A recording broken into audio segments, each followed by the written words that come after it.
Yo, what's up guys? Eto na nga mga sangkay, mukhang lalong lumalala ngayon ang problema ni Rodante Marcoleta.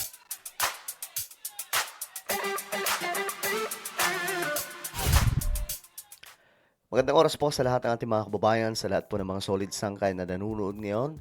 Ito pag-usapan po natin itong malaking problema ngayon ni Rodante Marcoleta. Mga sangkay, kasi nga po, naghamon po ito ng debate nakaraang araw. Ang problema mga sangkay, may pumalag. Pag-usapan po natin ito. Anyway, bago tayo magtuloy-tuloy sa mga hindi pa po dyan nakakapag-subscribe, guys, tayo po ay padami ng padami at 1.6 million na nga po tayo. Ayan, no? Pangat po tayo ng pangat. So kung gusto nyong mapabilang sa patuloy na dumaraming mga solid sangkay, makikita nyo po yung subscribe button sa baba ng video na to. I-click nyo lamang po yung subscribe, i-click ang bell, at i-click nyo po yung all. Sa mga nanonood po sa Facebook, follow nyo po yung ating Facebook page. Okay, ito na nga ang balita mga sangkay. So nakaraan nga po, itong si Marcoleta, biglang napadaan sa media, tinanong po siya, ano ang kanyang reaksyon sa mga batikos sa kanya, at saka sa, niyaya kasi siya ni Tariela na pumunta sa Kalayaan Island, doon sa Palawan. Ngayon, mga sangkay, sabi ni Marcoleta, teka lang, bago natin gawin yun, magdebate daw muna. Ngayon na pa'y pumalag, mga sangkay, ang tanong dito, no, papalag ba siya? Babawiin ba niya yung kanyang sinabi?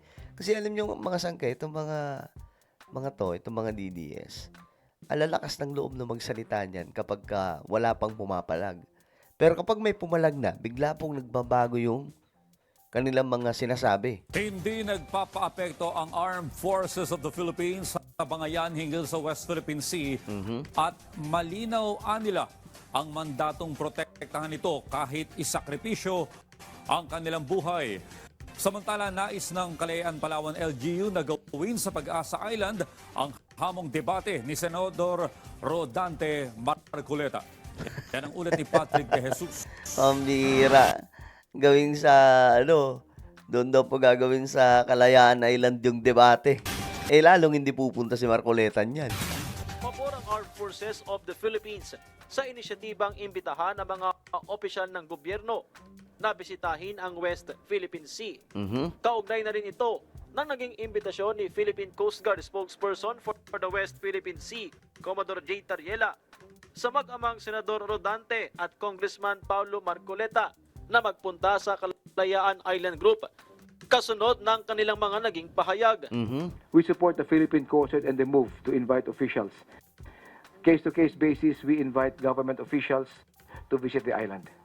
Una naman nang sinabi ni Senador Marcoleta na nais muna niya ng friendly debate kina retired Supreme Court Associate Justice Antonio Carpio, UP Professor Attorney J. Batong Bakal, at Commodore Tariela.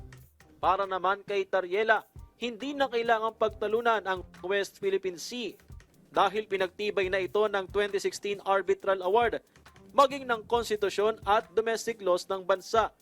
Nananatili rin daw na bukas ang kanyang imbitasyon sa mag-amang Marcoleta na sumama sa Maritime Domain Awareness Flight o kahit sovereign patrol lula ng barko ng PCG. Pero si Carpio, Ang gusto talaga ni Tariela, mga sangkay, no, na itong mga nagsasalitang to, maranasan nyo kung anong nakararanasan ng mga kababayan po natin sa Kalayaan Island. Kasi doon talaga, parang normal na lang sa kanila yung dumaan yung helicopter ng mga Chinese, may dumaan na eroplano ng Chinese, umalig-aligid yung mga barko ng Chinese, 'di ba? Pero meron po tayo talaga doon mga kababayan na nakatira na. So ngayon, mga sangkay, itong si Tariela, inimbitahan itong mga Marcoleta kasi dalawang mag-ama po ito eh. Tapos kung maaari nga pati sila Cayetano, sumama na din po sila kasi hindi nila magigets yung kalagayan po ng ating mga kababayan doon hanggat andyan lang sila sa kanilang mga opisina. Kasi parang wala po silang mga puso para sa mga nakatirang mga kababayan natin doon eh. Especially sila Marcoleta, 'di ba? Alam naman po natin kung ano po yung kalagayan ng mga kababayan natin, lalong-lalo na po yung PCG natin, 'di ba? Sila po lagi yung nahaharas ng mga Chinese. Parang wala pong pakialam itong mga opisyal na ito eh.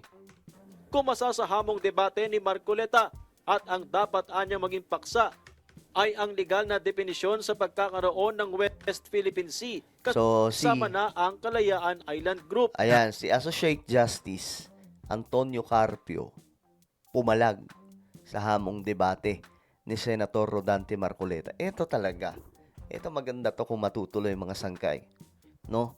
Itong dalawang ito ito dati pong Associate Justice ng Supreme Court. Ibig sabihin, hindi po siya makakadating doon sa level na yon kung hindi po siya ganun ka-eksperto pagdating po sa batas. So ngayon, maganda to mga sangkay kasi lawyer din naman po si Marcoleta. So, yan ang magandang debate. O ayan, ang tanong dito, kasi may kumasa na Umasa na po si Antonio, Antonio Carpio. Ang tanong, papalag ba si Marcoleta sa kanyang sariling hamon? Handa ako. We can debate on that. My goal is the people will be educated, everybody. That there is already a definition of West Philippine Sea. Nasa batas na natin yan So you cannot say, hindi natin alam kung saan yan. Nais naman ng Kalayaan Palawan LGU na gawin sa Pag-asa Island ang debate Ayun. at sila mismo ay handang mag-host nito. Our secretariat will be working together to conceptualize, to sit down and to explore what kind of setup that we'll be having dahil gusto ho namin na para po maramdaman po namin na kung pinagdedebatehan man yung aming existence, at least nandun po kami. It's not really a challenge but an invitation. It's with sincerity and wholeheartedly we will let him feel how loving our constituents in Pag-asa Islands are. Ayan, may venue na, Marcoleta. Ikaw na lang ang hinihintay. May venue na, no?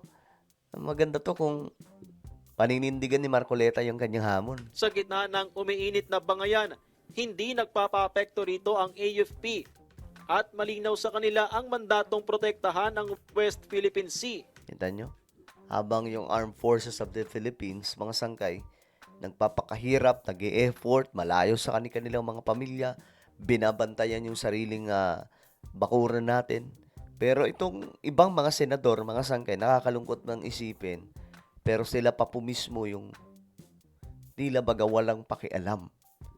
Pero ang reason po nila dyan, hindi parehas natin mahal ang Pilipinas. Magkaiba lang talaga tayo ng approach. Hindi din. Anumang approach yan, kapag pabor na sa China, yung approach mo, hindi na yan pagiging maka-Pilipinas. Yan ay pagtatraidor na sa ating bayan.